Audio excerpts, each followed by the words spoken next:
We've had our van about a year now, and over the time we've had it, we found the bed to be not suitable and the layout not very good, so we decided to change it.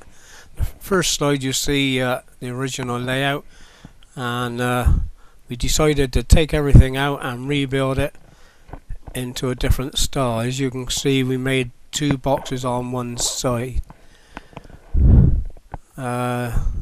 This involved taking all the seats out of one side and remaking a 3 foot by 6 foot box. The cushions was totally collapsed, so we decided to replace the cushions as well.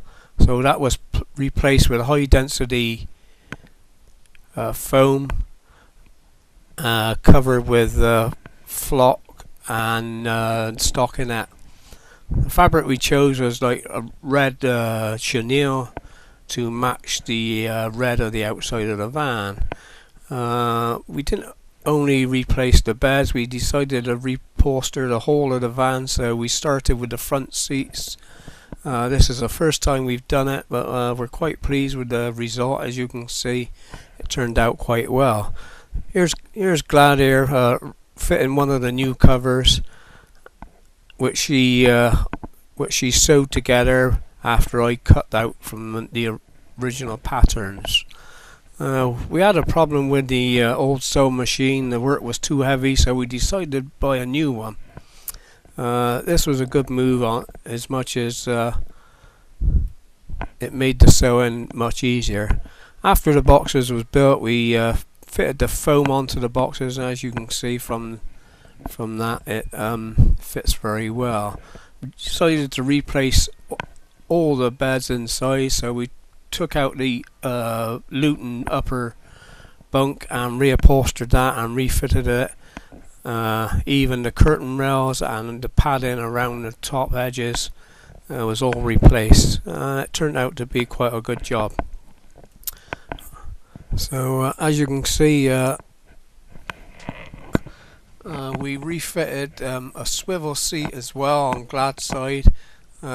This I acquired from a scrapyard for £40. I think it turned out to be quite a good job.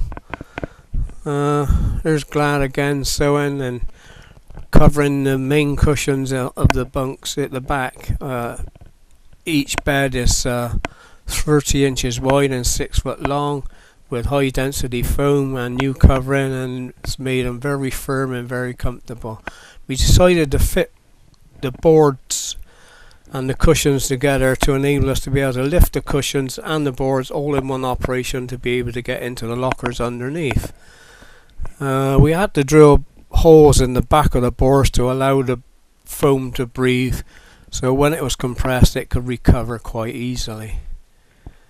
This took approximately about 3 weeks to do, and at a cost of about £400. As you can see, I made a new ladder as well, because the old one was a bit flimsy and a bit narrow and not very good for getting up onto the top bunk with no shoes on. The narrow rungs tend to hurt the feet.